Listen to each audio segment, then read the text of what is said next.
Hare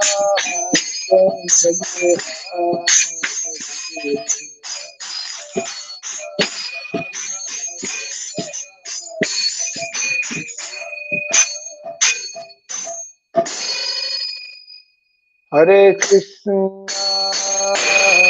Hare Krishna, Krishna, Hare Hare, Hare Rama, Hare Rama,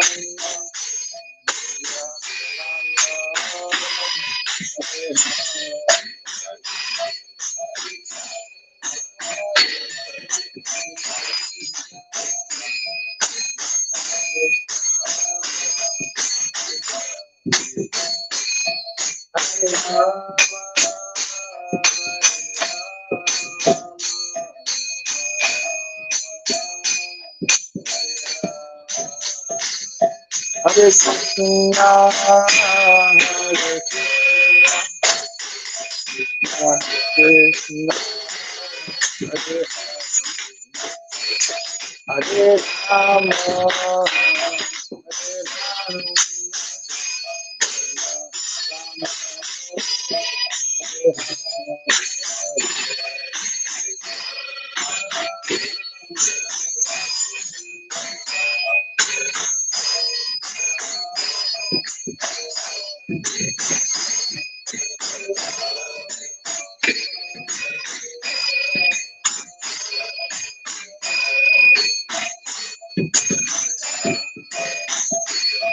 Hare Krishna, Hare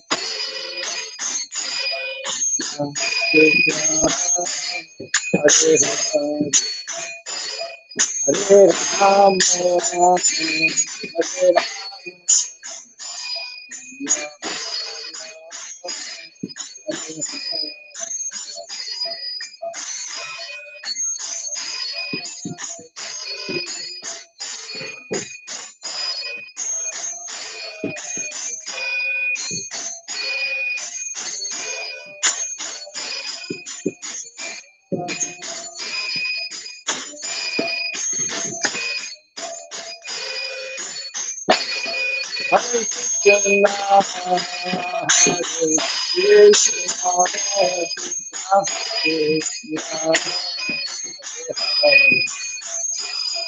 Hare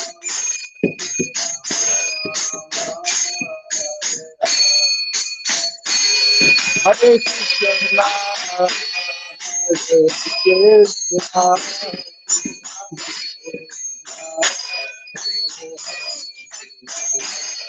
Hare Rama, Rama, Rama,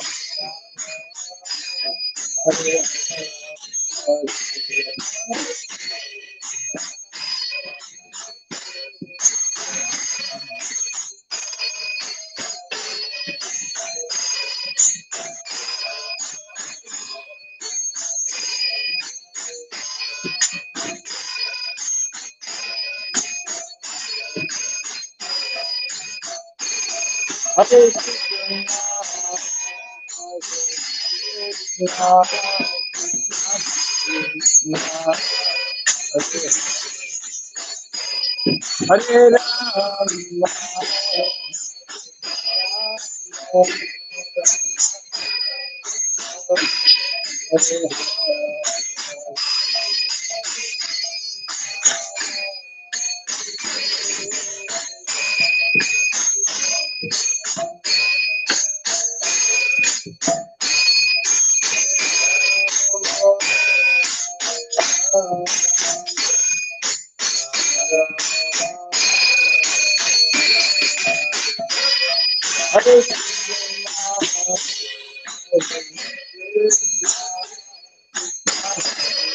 Rama, Hare Hare Rama, Hare Krishna, Hare Rama, Hare Krishna,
Hare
Jai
Jai Vishupad Paramahamsa Hare Vrajagacharya Stotra Satta Sri Samad His Divine Grace Shirabhavi Charanarvind Bhaktivedanta Swami Sri Prabhupada Ki Nanta Koti Vaishnava Vrinda Ki ISKCON BBT Founder Acharya's Divine Grace Srila Prabhupada Ki Namacharya Srila Haridas Thakur Ki Samaveta Bhakta Vrinda Ki Harinam Sankirtan Ki Grantaraj Srimad Bhagavatam Ki Jaini Tagore Pimanande. All glories to the assembled devotees, all glories to the assembled devotees, all glories to the assembled devotees, all glories All that is to Sri Guru to Sri Gauranga. All that is to Sri Prabhupada. Om Ajnanatimirandasya Gyananjana Salakaya Chakshurunmilitam Jena Tasmai Sri Gurave Namaha. Sri Chaitanya Manobhistam Stapitam Jena Bhutale Swayam Rupa Kadamahyam Dadati Swapadantikam Vandeham Sri Guru Sri Juta Parakamalam Sri Gurum Vaisnavam Sha Sri Rupam Sagrajatam Sahagana Ragunatam Vitam Tvam Sadivam Sadvaitam Savadutam Parijana Sahitam Krishna Chaitanya Devam Sri Radha Krishna Padam Sahagana Dalita Sri Vishakanvitam Sya He Krishna Karuna Sindhu Dinabandhu Jagatpate Gopisha Gopika Kanta Radha Kanta Namostute Tapta Kanchana Gaurangi Radhe Vrindavaneshwari Vrishabhanu Suti Devi Pranamami Hari Priye Vanchakalpa Tarubhyasya Kripa Sindhu Vyaevacha Patitanam Pavanebhyo Vaishnavebhyo Namo Namaha Narayanam Namaskritya Naram Chaiva Narottamam Devim Saraswatim Vyasam Tato Jayamudvirayat. Before reciting the Srimad Bhagavatam, which is our very means of conquest, let us first offer respectful obeisances unto Narayana, the Supreme Personality of Godhead, unto Narayan Rishi, the supremmost human being, unto Mother Saraswati, the goddess of learning, and unto Srila Vyasadeva, the author. Nasta Prayesha Badrishu Nityam Bhagavata Sevaya Bhagavati Tamasloke Bhakti Bhavati Naistiki. By regularly hearing the Srimad Bhagavatam and by rendering a service unto the pure devotee, all that is troublesome within the heart becomes destroyed practically to nil, and loving devotional service unto the Supreme Lord, who is praised with transcendental songs, becomes established as an irrevocable fact. Idam Bhagavatam Nama Puranam Brahmasamitam Uttama Charitam Chakara Bhagavan Rishi Nishreyasaya Lokasya Dhanyam Swasyaya Namaha. This Srimad Bhagavatam, known as the Grantaraj, the king of all Vedic literatures, is the literary incarnation of God.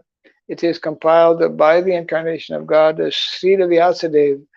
It is meant for the ultimate good of all people. It is all successful, all blissful, and all perfect. Shri Krishna Chaitanya Prabhu Nityananda Sri Advaita Gadadhara Sri Vasadi Gaura Bhakta Vrinda. Hare Krishna Krishna Krishna Hare Hare Hare Rama Rama Rama Hare Hare.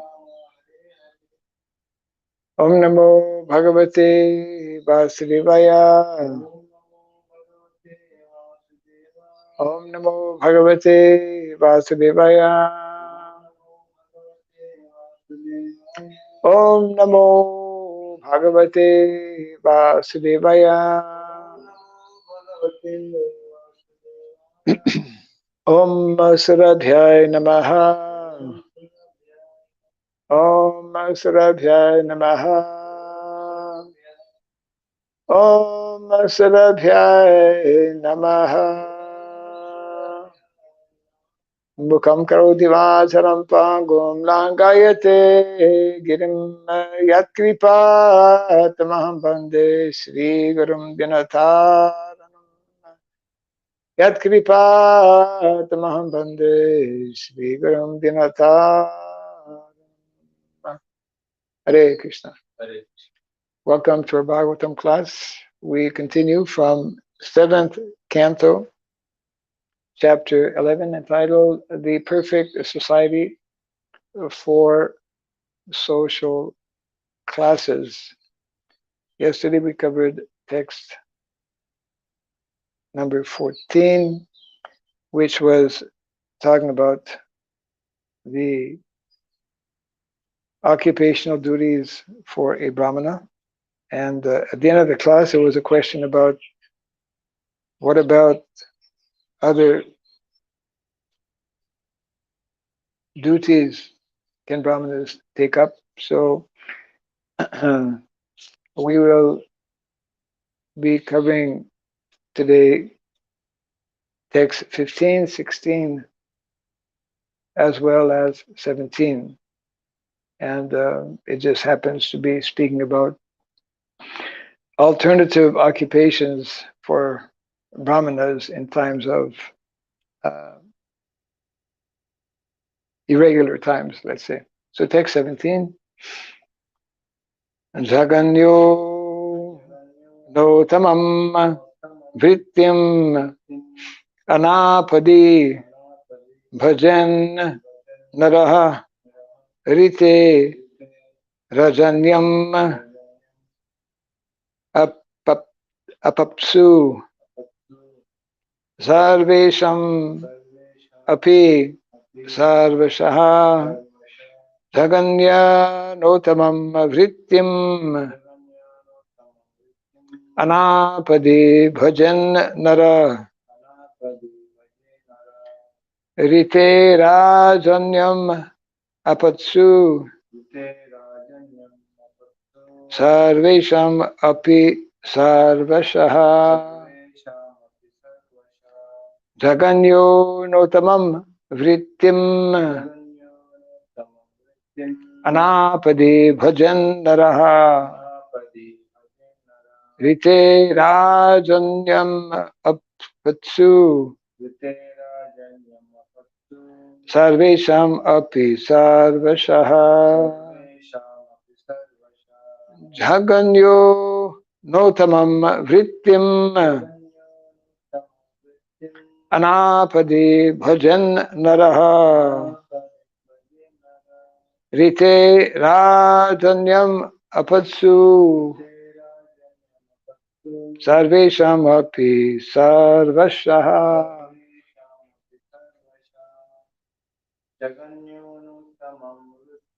jaganyo notamam vrityam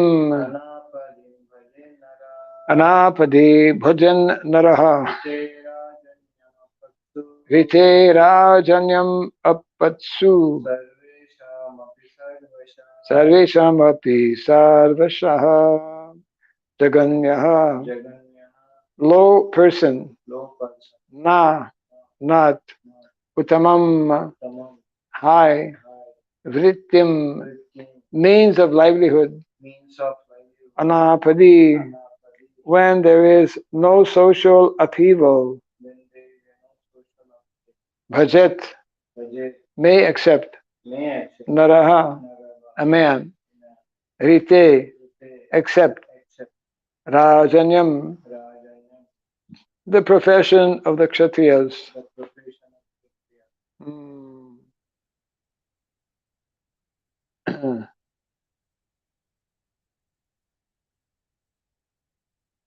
Patsu at times of emergency.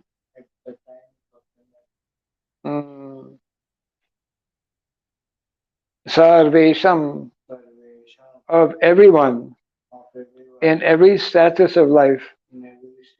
Api, certainly, sarveshaha, all professions or occupational duties. So before reading the translation to text 17 and the purport, we will read text 15, which has no purport. I'll just read once the Sanskrit here. Vaishastu varta vritim swasyam nityam brahma kulanugaha Shudrasya dvija shushrusha vritischa swamino bhavet. Translation. The mercantile community should always follow the directions of the brahmanas and engage in such occupational duties as agriculture, trade, and protection of cows. Mercantile community means Vaishyas. For the Shudras, the only duty is to accept a master from a higher social order and engage in his service.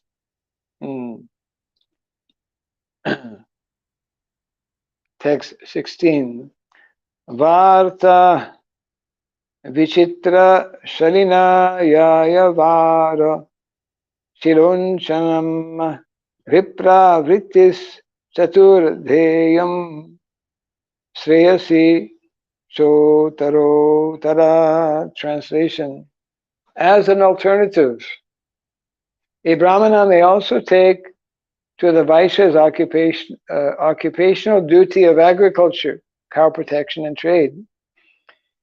He may depend on that which he has received without begging. He may beg in the paddy field every day. He may collect paddy left in the field by its proprietor, or he may collect food, grains left here and there in the shops of grain dealers.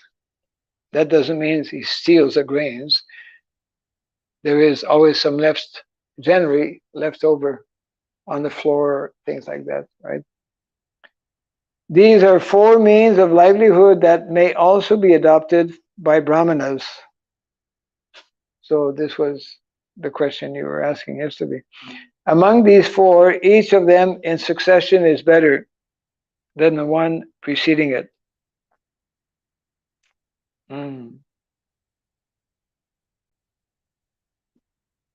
So, of these four,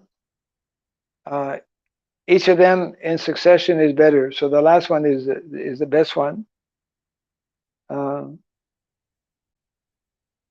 the first one is the least of the four.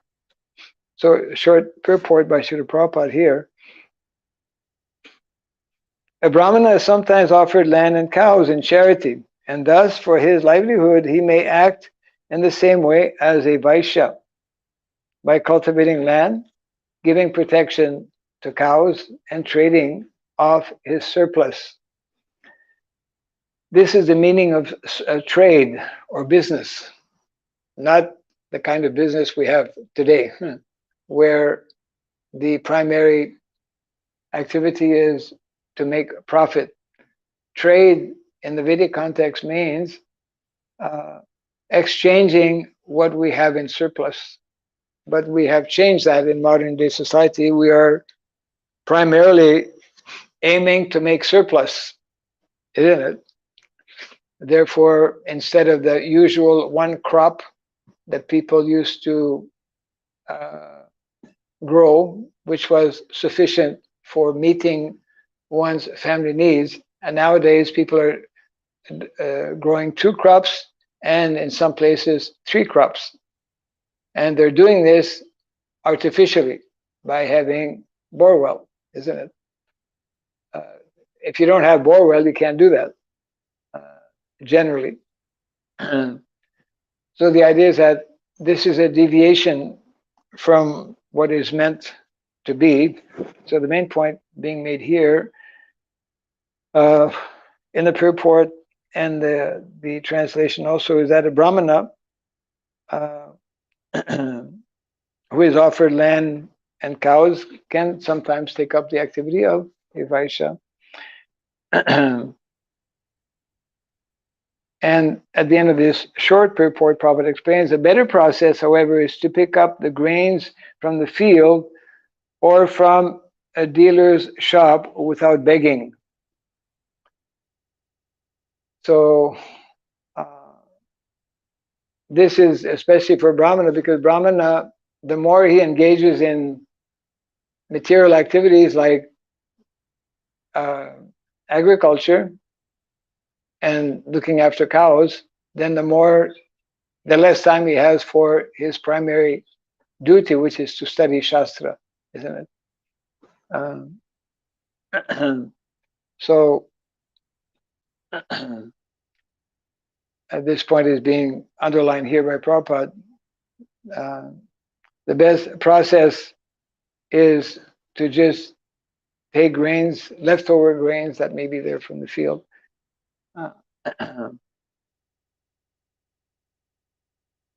Of course, in a family, if a Brahmana has land and cows, then other members, he delegates responsibility so that he does the minimum so that he can concentrate on his main responsibility.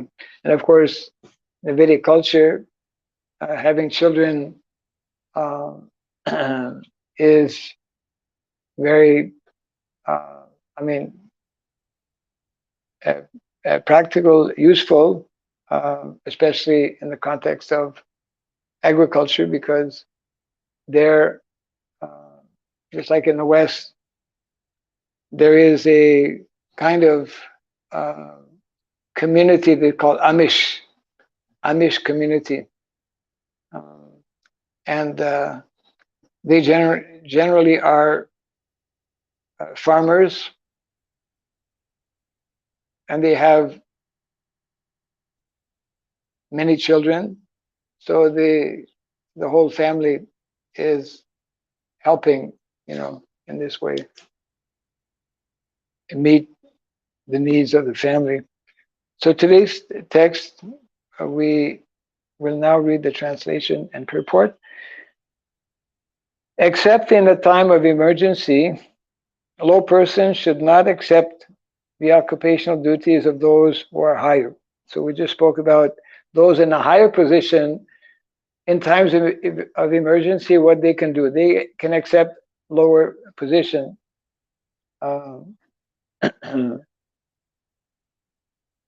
And here it's talking about, well, what about those in a lower position? Except in a time of emergency, lower persons should not accept occupational duties of those who are higher.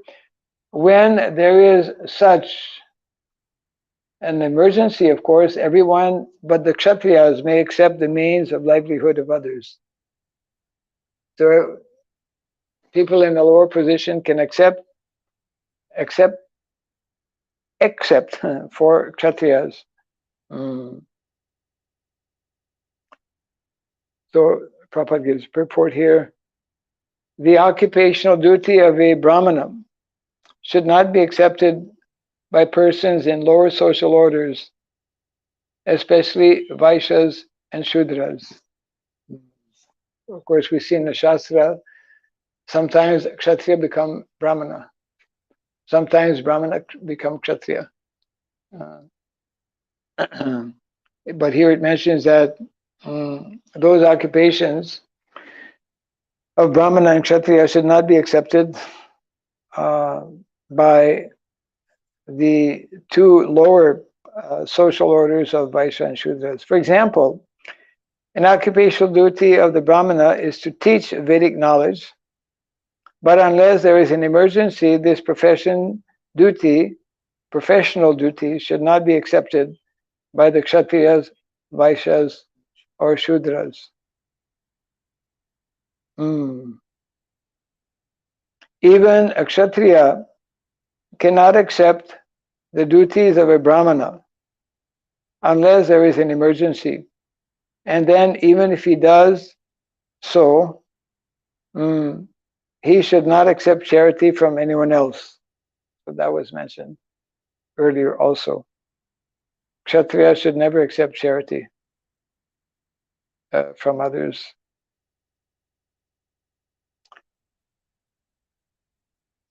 Sometimes Brahmanas protest against our Krishna consciousness movement for creating Brahmanas from Europeans, or in other words, from Mlecchas and Yavanas. So means mostly what we call caste Brahmanas. In India, there are caste Brahmanas, and Prabhupada was facing this situation when he first came. We see that in the lecture series on the Nectar of Devotion. Prabhupada in 1972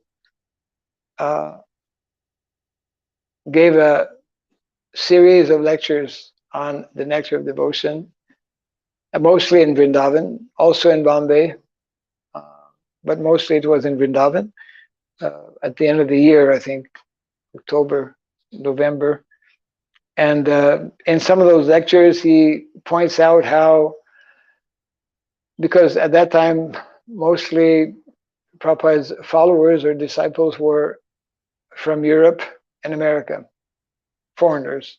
A few local Indian disciples were there. And Prabhupada was mentioning how there are people who are criticizing our Krishna consciousness movement because we are making and offering a diksha, and not only Harinam but also Brahmana diksha to people from foreign countries. So Prabhupada is telling that this is not good. This is most unfortunate because Shastra is telling that anyone who actually is trained and qualified can be accepted as Brahmana.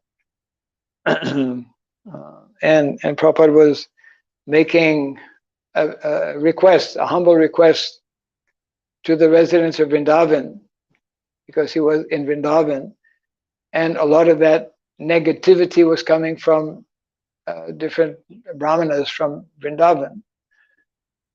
Prabhupada was a little bit disturbed by that because his movement was still very young, and he wanted to protect, his students, who were many of them coming for the first time, to India.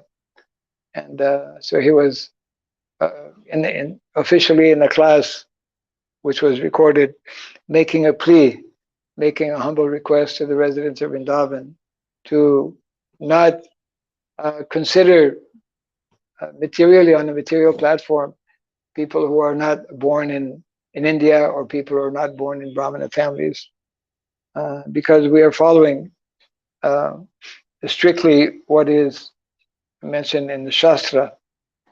It is not according to birth, but according to qualification.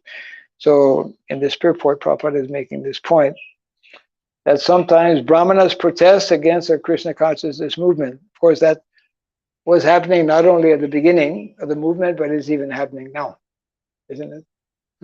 Some persons are not appreciating what Srila Prabhupada actually accomplished.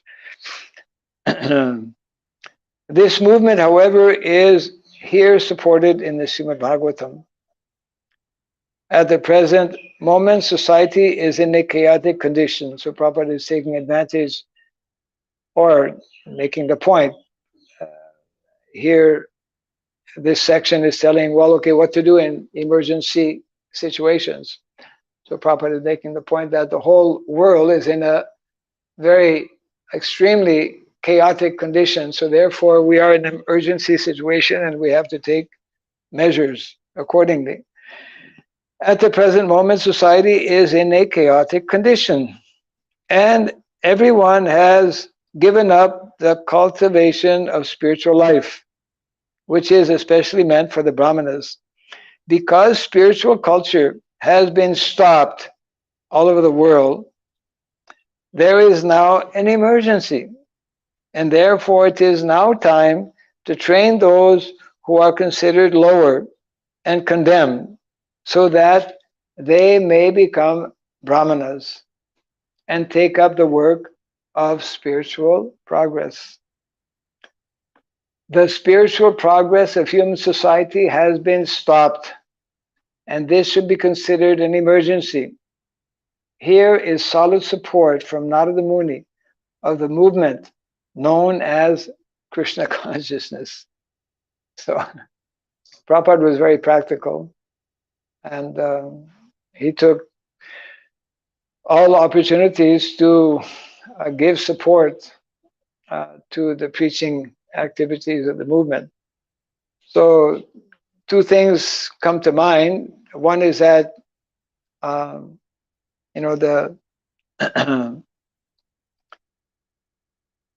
the cultivation of spiritual life has been especially in danger for the last plus 200 years.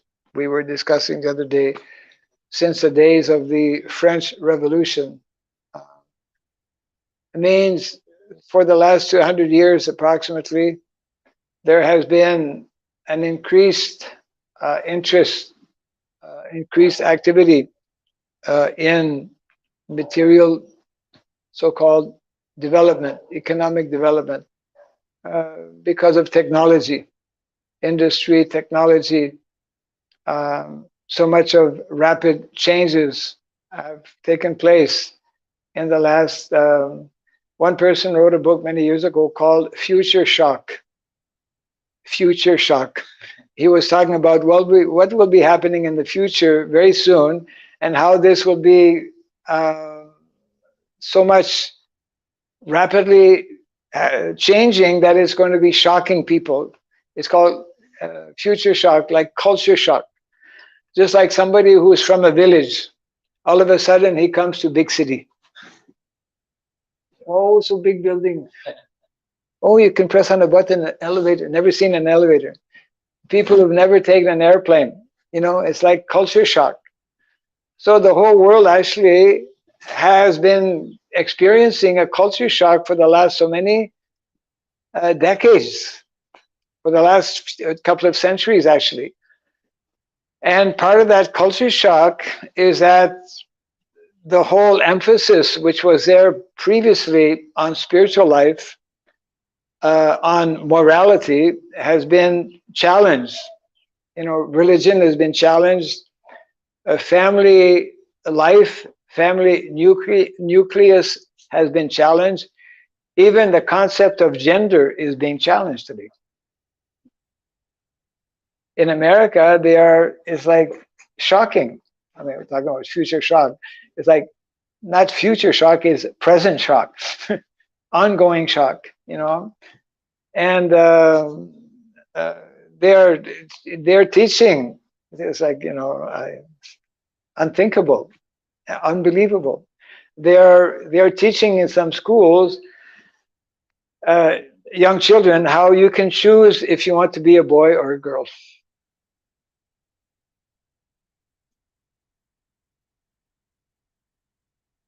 I mean, things that are happening in the Western countries, especially in America, are unthinkable. So better I not talk about it too much.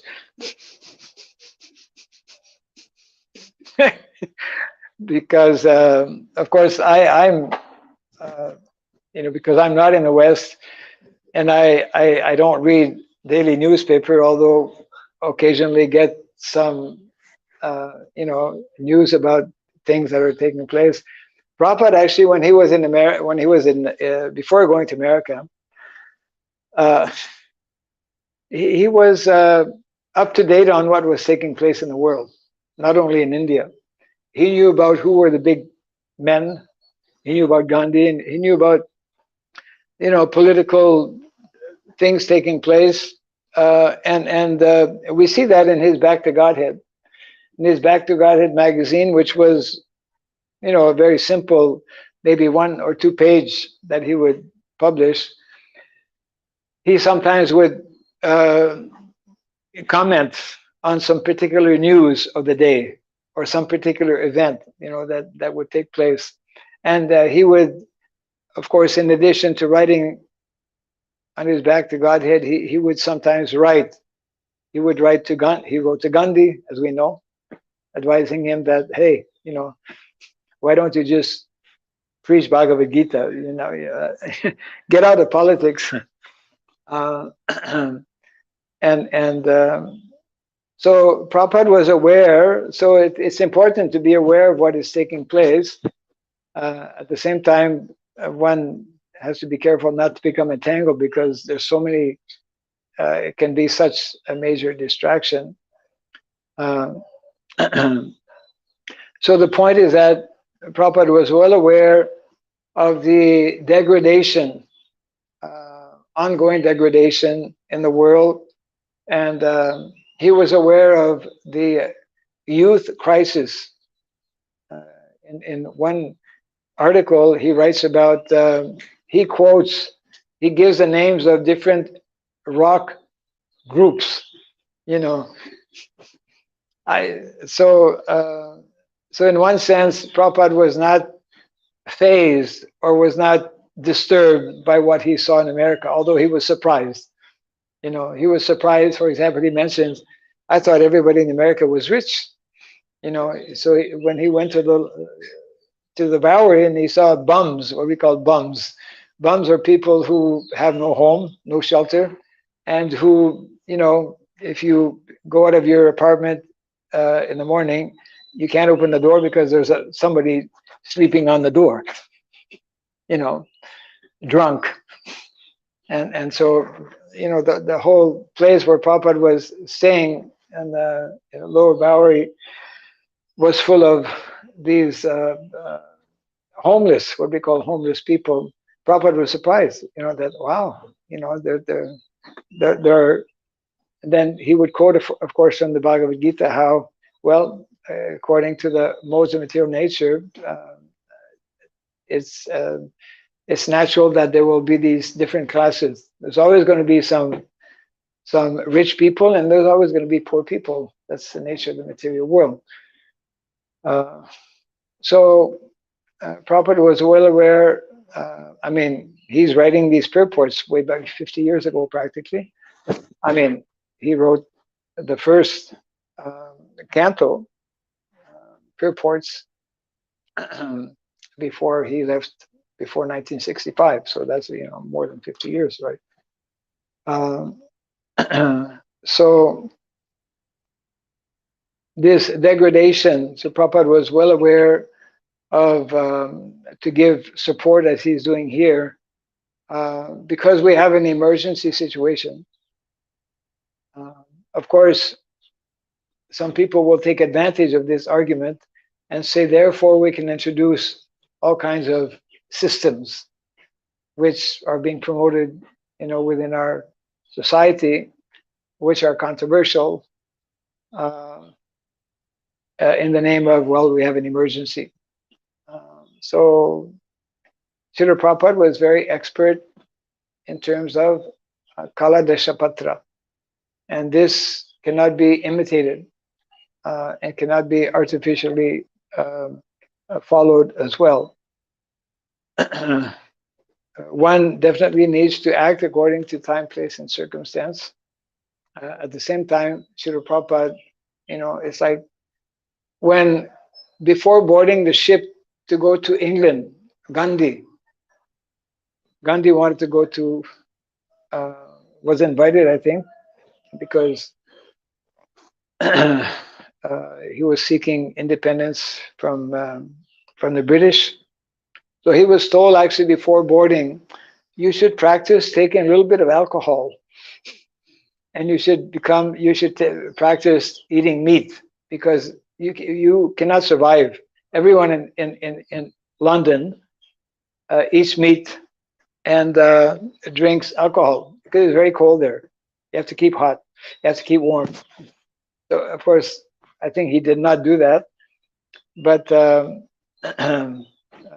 point I want to make is that one may think, well, if we go to the Western world, we have to adopt the Western customs. Well, Prabhupada didn't do that.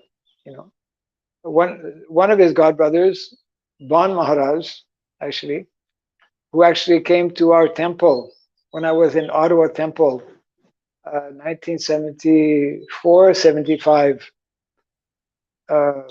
We got news that one of his godbrothers wanted to visit. He was touring in America, and so he was dressed in pant and suit. Actually, he was dressed like he adopted kind of like the American ways. I don't know what else he adopted, but Prabhupada was very strict. It doesn't mean that because you go to a foreign country, you adopt all of their habits.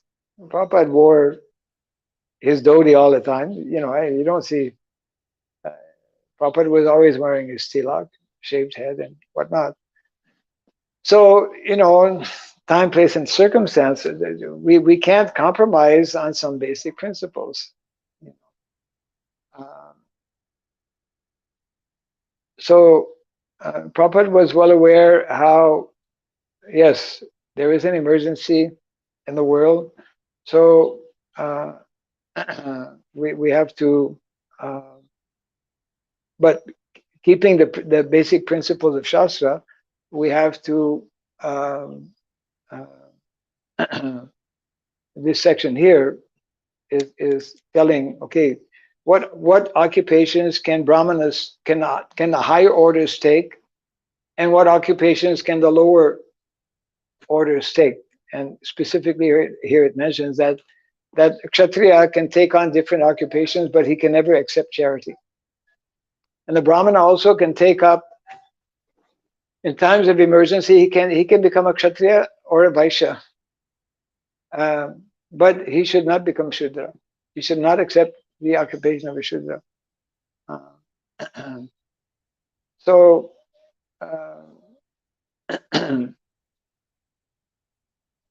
so one needs to know what Shastra is telling and then act accordingly, isn't it? And one of the most major, actually, deviations, which has to this day not been rectified, is that we have deviated from what is meant to be the main and primary occupation for the vast majority of people, which is agriculture, isn't it? Yeah, because of our fixation and over indulgence in material progress, or in the name of material progress, material advancement, through technology, through industry. We have, of course, we have abandoned agriculture, and we have abandoned the more natural and simple ways of doing agriculture. And here's what's happening. Here's what's happening. Because we are doing massive agriculture using all kinds of machines, now because of the ongoing war in Ukraine, before the war, Ukraine during the time of the Soviet Union, when Russia was a superpower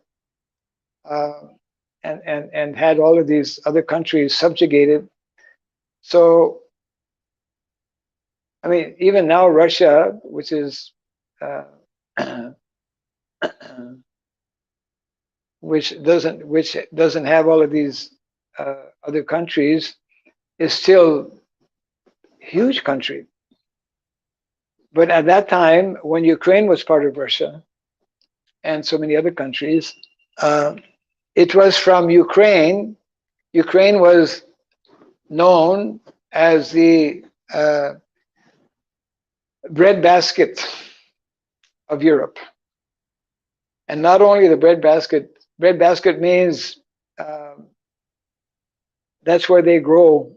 Just like here in India, Andhra Pradesh, the whole area of Nellore area, going for very large area, is excellent. One of the best, if not the best, place for growing rice, paddy. And so therefore, Ukraine, because the soil is so fertile, and Ukraine is quite a large, quite a sizable country. So they were supplying to the whole of Europe, and now with technology, shipping outside of Europe, shipping to North Africa, shipping to other countries as well. So now because of the war, the production farmers are not able to do their work. They're not planting. So that means that, that there will not be that type of supply available. And the whole world is like this, like Canada. In Canada, in the wintertime, the food comes from outside of Canada. And so we have this whole very complicated system of providing food from one country to another. Means we have deviated to a large extent from the basic concept upon which the Bhagavatam is based and promoting, that of localized living and self-sufficiency. So therefore, we can expect major disruptions and severe shortages of food, to the extent that it will be critical. We're talking about here times of crisis. Well, it's like the more we go on this line, which is largely based on atheism, giving less importance. Either atheism means, of course, giving no importance to God, not believing in God, or those who are highly materialistic, giving less importance, obviously, to spirituality or to religion. So the more we do that, then the more we increase the crisis in the world. So we are on a tangent, a crisis tangent, we can say. And therefore, there are so many signs and indications and predictions also that, which is quite natural. It basically means that when we deviate from Dharma, then we can expect all kinds of irregularities. Dharma is meant to actually give facility and enables, as one of the verses we read a few days back, when we follow the principles of Dharma, yena satma prasidati, all of the needs and necessities of life, both physical, emotional, social, cultural, spiritual, are easily met. Whereas the opposite is there. The more we deviate from Dharma, then the whole chaotic condition takes place and becomes more and more chaotic, to the point of being completely, illogical and unpredictable as well. I'll just read the text here that we read. Text 17, actually we read 15, 16, 17, but I'll just read 17.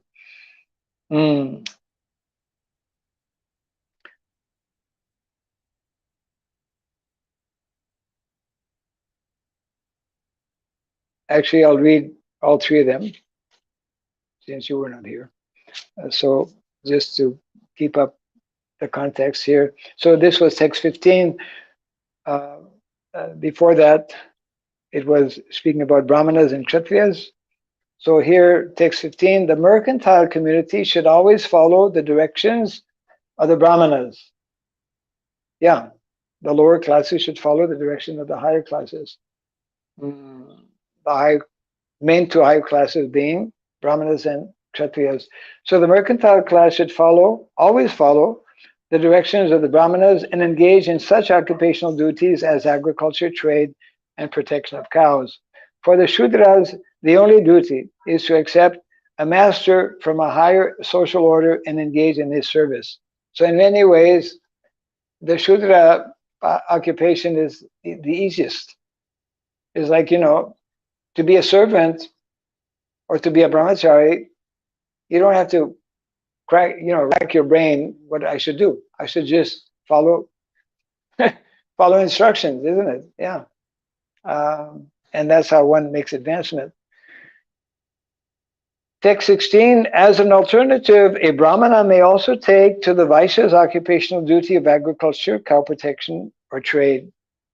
He may depend on that which he has received without begging, like Madhavendra Puri. He never begged. And that was also what Raghunath Das. Raghunath Das went from the less desirable to the most desirable. He was initially using the money sent by his father because he was from a rich merchant's family. And everyone, of course, was very happy. But then at one point he stopped doing that. And then Lord Chaitanya was asking, then what happened? Oh, he thought that better not to take money from my father because that money is not clean money. So now he's not. So what's he doing? Well, he's begging at one of the gates of the Jagannath temple. Okay, so Lord Chaitanya was very happy that that Raghunath Das was engaging in it. But then after some days, what happened? We don't see Raghunath Das at the gate. No, he thought this is like advancement, by having higher realization. So he thought that begging is not so good.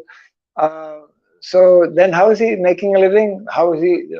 Oh, now he's just collecting some leftover rice that's coming out of because they have the kitchen and whatever excess and whatnot is coming out from the drain. Oh, that's very good. So then Lord Chaitanya, as we know, he secretly went to that place where Raghunath Das was collecting grains, and then he slowly came and then he caught him. Caught him means he observed that he was doing that, and then he told him, "Oh, why you are collecting such nice food stuff and you're not inviting me?" Anyways, this is the very point is being made here, that a brahmana may depend on that which he has received without begging, which was the case of Raghunath Das. He wasn't begging, but his parents were sending. His father was sending him money.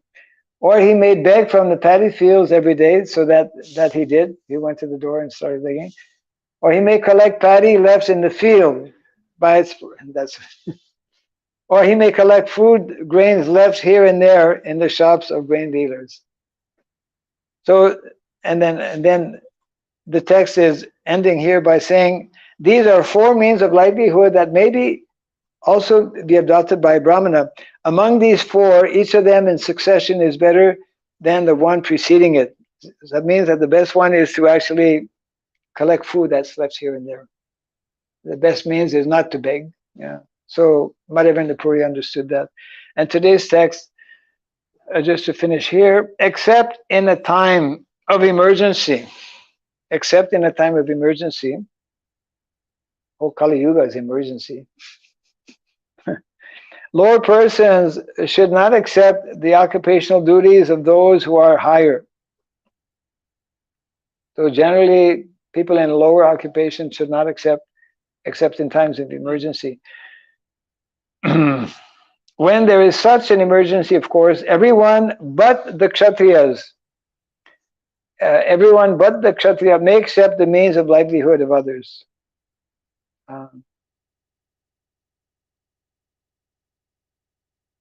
But it also mentioned the Kshatriya should not accept, yes, should not accept charity. I think it's in the purport.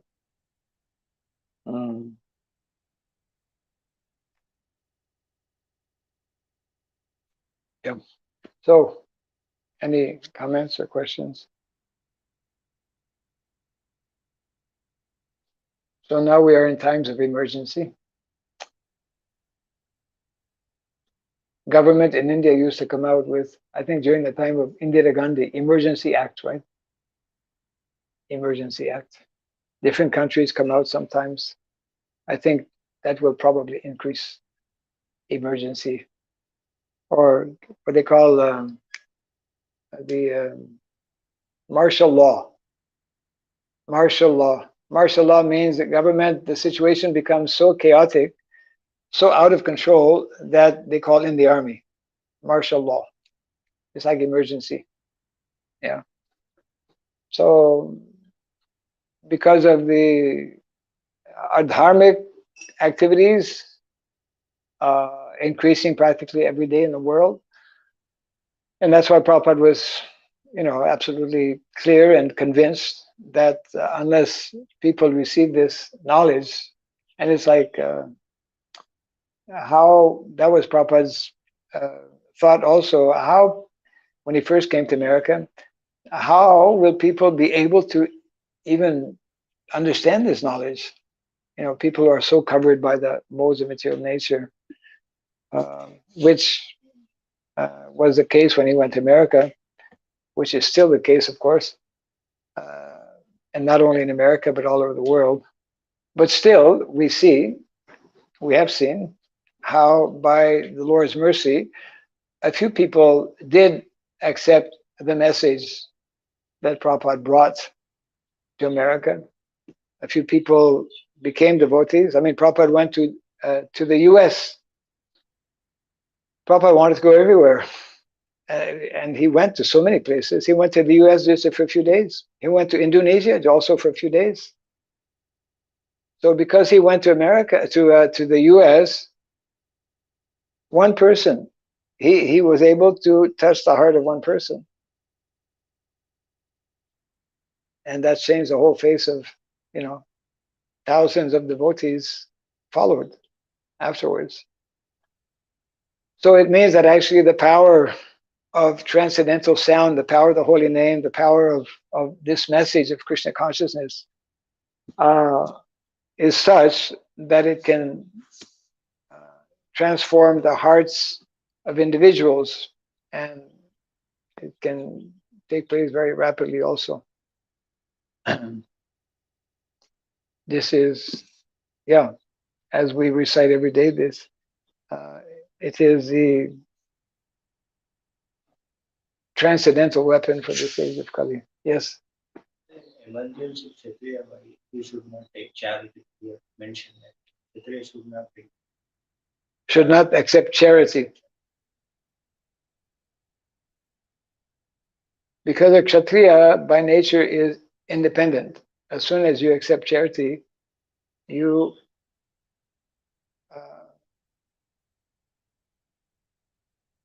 the tendency is to the danger is to become dependent. Of course, a Brahmana accepts charity, but he may agree to accept or may agree not to accept. And sometimes he will voluntarily not accept to show, because people who are rich, for example, some people, and who donate, then they expect that you kind of like become under their control. But a Kshatriya will not accept charity because he's meant actually to create wealth. He's meant to give wealth also.